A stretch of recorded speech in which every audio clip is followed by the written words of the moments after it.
আজ আমি তোমাদের রিভিউ দেব এপারে বাংলা রেস্টুরেন্টের, যেটা একটি বাঙালি অথেন্টিক রেস্টুরেন্ট আর যেখানে বাঙালি থালি শুরু হচ্ছে মাত্র 290 টাকা থেকে। ভাবা যায়?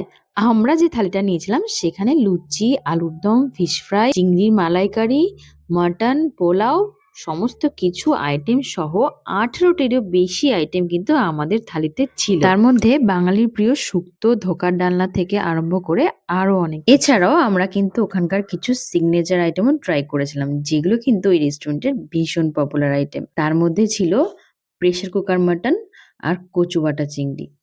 যা যা ট্রাই করেছি সমস্ত কিছু খাবারের স্বাদ কেমন ছিল তার একদম অনেস্ট রিভিউ কিন্তু আমি তোমাদের এই ভিডিওতে দেব। তার জন্য তোমাদের ভিডিওটা স্কিপ না করে পুরো ভিডিওটা দেখতে হবে। তো প্রথমেই দেখতে পাচ্ছ থালিতে যা যা মেনু ছিল সেগুলো কিন্তু সব আমার পাতে চলে এসেছে, শুধুমাত্র চাটনি, পাঁপড়, মিষ্টি দই, মিষ্টি এই সমস্ত। তো প্রথমেই আমি ওখান থেকে ট্রাই করে নিলাম গরম গরম ফুলকো লুচি আর এরকম কড়াইশুঁটি দিয়ে একদম কষা কষা আলুর দম, যেটা কিন্তু খেতে ভীষণ সুন্দর ছিল। দেখো আমার মেয়েও বলছে কিন্তু দারুণ খেতে। তারপর আমি ট্রাই করলাম ফিশ ফ্রাই, যেটা কিনা একদম অরিজিনাল ভেটকির মোটা ফিলে দিয়ে তৈরি ছিল আর খেতেও কিন্তু ছিল অসাধারণ। তাই আগে ভাগে ফিশ ফ্রাইটা খেয়ে নিলাম। তারপর খেলাম এরকম গাঢ় মুগ ডাল ভেজিটেবল দিয়ে আর তার সাথে এরকম ঝুরি ঝুরি আলু ভাজা। ওফ, এটা হলে আর কি চাই? বাঙালি কিন্তু এর থেকে প্রিয় খাবার আর মনে হয় কিছু হয় না। এটা ছাড়াও এর সাথে ছিল একটা ভর্তা আর বাদাম দিয়ে ভাজা কলমি শাক। বাঙালিয়ানায় একদম পুরো ভরপুর। ভাজাভুজি আর ডাল দিয়ে খাবার শেষ করার পর আমি খেলাম দুধ শুক্তো, যেটা কিনা একদম সজনে ডাঁটা, আলু, উচ্ছে, বেগুন আর বড়ি দিয়ে রান্না হয়েছিল। বাঙালি থালি তাতে আবার শুক্তো থাকবে না তা কি হয়? তো শুক্তোটা কিন্তু বেশ লেগেছিল খেতে।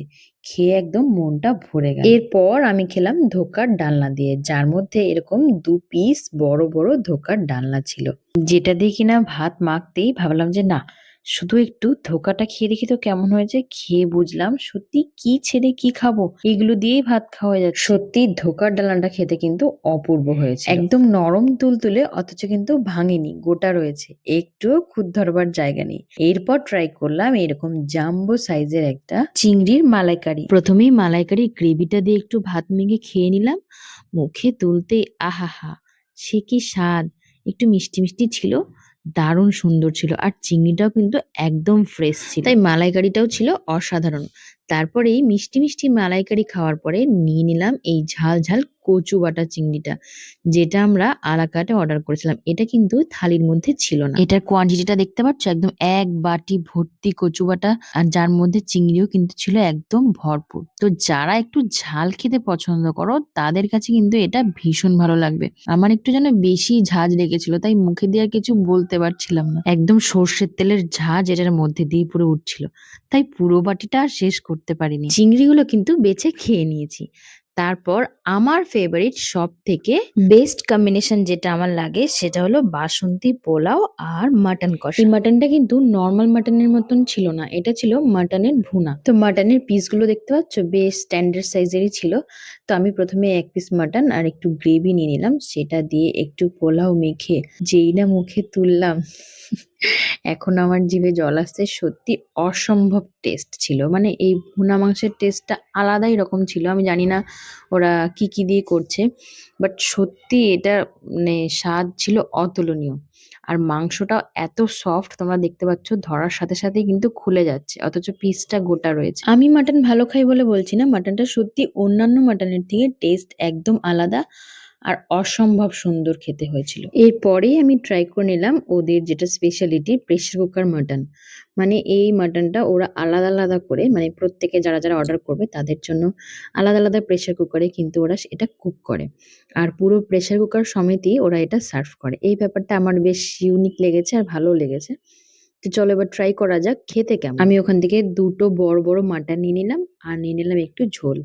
এটা দিয়ে এবার বেশ করে পোলাওটা মেখে খাবো, কিন্তু একদম ধোয়া ওঠা পুরো মাটনটা ছিল, মানে পুরো গরম। ঠান্ডা হওয়া পর্যন্ত আর ওয়েট করিনি, গরম গরমই পুরো মুখে চালান করে দিয়েছি। মুখে দাবার পর বুঝতে পারলাম যে গরম লাগছে, তারপরে এরকম ফু দিয়ে দিয়ে খাচ্ছিলাম। তো যাই হোক, মাটনটা খাবার আগে ভেবেছিলাম যে এটা হয়তো আলাদা করে অর্ডার করেছি, এটা খুবই ইউনিক কিছু খেতে হবে। খারাপ খেতে ছিল না। তবে বাড়িতে যেরকম মাটন, আলুর পাতলা ঝোল আমরা রান্না করে থাকি, একদম সিম্পল, ঠিক ওরকমটাই খেতে লাগছিল।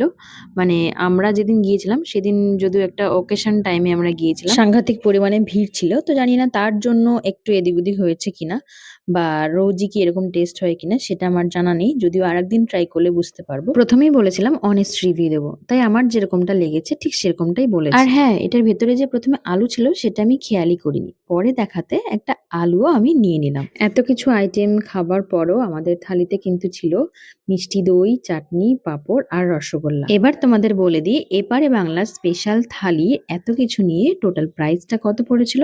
আমাদের প্রাইসটা পড়েছিল মাত্র 950 টাকা। তার মধ্যে কিন্তু এই সমস্ত আইটেম ইনক্লুড ছিল। আর এই দেখো শেষে একটু রসগোল্লাটা তোমাদের দেখানোর জন্য একটু খেয়ে নিচ্ছি। আমি এমনিতেও খুব একটা মিষ্টি পছন্দ করি না।